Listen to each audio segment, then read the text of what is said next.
people, this is me sort of throwing a tantrum. You know, the way I feel now, a person should be a young person when you start a layout this size.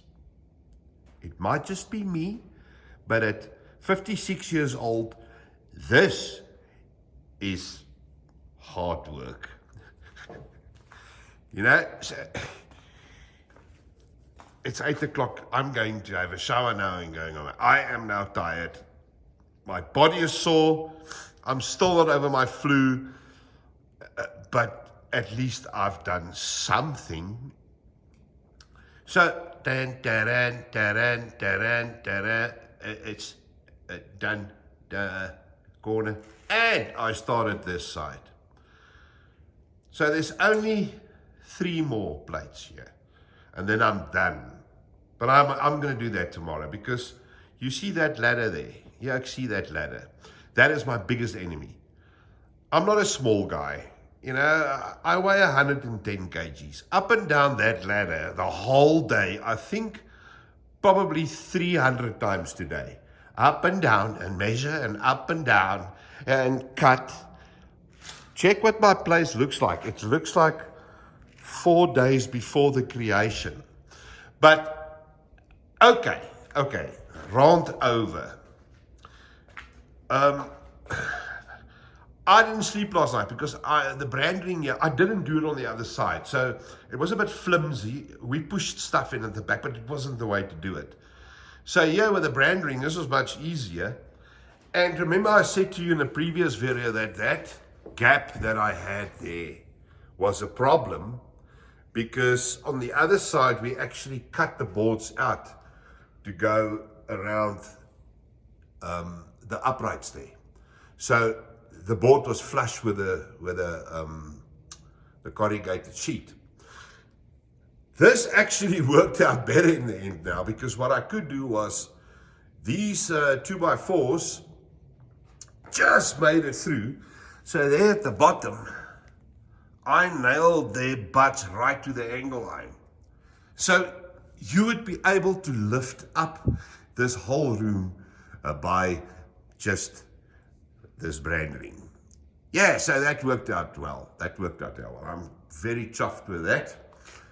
And as these things go, between the huffing and puffing, there's a hell of a lot of that. Let me tell you that much. You know, you say you have a smoke and you reminisce and look at things. Yeah, I see this corner.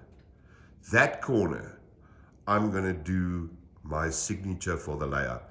So I will start in this corner, build a scene, weather it, do the backgrounds, wara, and get a sort of an idea what the rest of the layout will look like. See, that's the plan.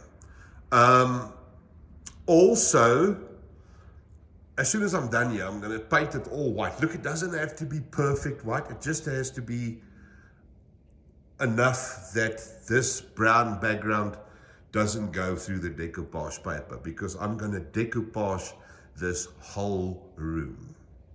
We've got a very, very nice, very, very smart lady that's our designer, and she can do whatever I want. And she's got an eye for these things. So me and my other half stood here this afternoon and, yes, how are we going to do this? Are we going to do that? Are we going to do this?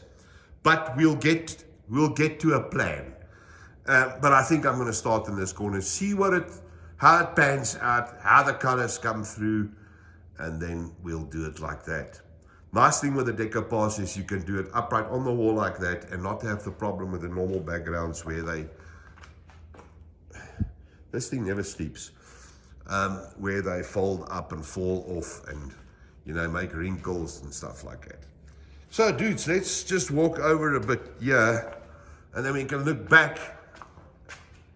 Remember I said to you this thing was built on a budget, this room. So that, remember the angle lines were running like that and wara. But now that it's nice and squared off, it just looks better, you see. And the bottom, Look, I was going to paint it black, but that's a hell of a lot of paint. Once I'm done, we're going to hang a curtain and stuff there in any case. So I'm still in two minds about that. And then we just got to do that bit there. There's one up there. We got to do the others there.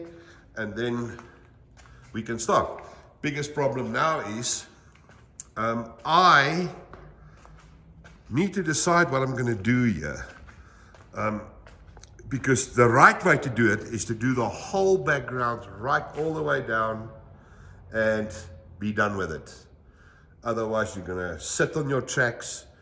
You might just damage stuff. It takes a sealant, you know, that you will spill on the tracks. Look, you can close it, I guess, but yeah, we'll see how that goes. All right, so that's where I am. And look, you can see in that corner, it's looking homely, man. It's getting there. I've only got 2 rows of lights on, so yes. And the other thing, while I'm building here, take your mind off things in your little breaks that you take at my age. Oh, you dream. Man, you see things and you dream and you see scenes. You know, I've got that whole crasher thing in my head in the corner there with it running over that side. And Jorg is building me a, you know, those, the batching plants. You know, I can do the batching plant that side. So that whole wall there, that side will be just mainly crusher. And, you know, I thought, shucks, you know, if I do the bend there, I might as well just take a turnout straight out and pop a couple of AY ballast hoppers in there. Now that'll be brilliant. You know, so I will build a loading ramp one side, or, you know, if I move it over a bit, I might even do a little place with a front end loader where they load them. But I don't think there'll be enough space. That crusher is 2.4 meters long, so that's do that second strip there. So yeah, I'll see. It'll come to me. I'll put it down here because I've started building it years ago for another layout I planned in 132 scale, but it was very, very big. And so it got propped up there. For here, it's perfect. So we'll have an old crusher here, and in my mind, the background, I want a newer building, because the crusher where I grew up, they later modernized, but the old building stayed there. You know, so you had this fancy new building in the background, and with the old one in the front that was sort of still doing its thing, it wasn't neglected or anything, was still doing its thing, but you know, the contrast between the old and the new stirred me a little bit, you know, so that was cool. All right, dude, so that's basically that. Yes, I'm gonna go and have a shower, and then I'm gonna go home, and we will start again tomorrow. Now look at that. Imagine this all white. It'll look like a clinic in here. Yeah, maybe I can treat my own flu. All right, dudes. We'll speak later. Lekker julle. Tot ziens.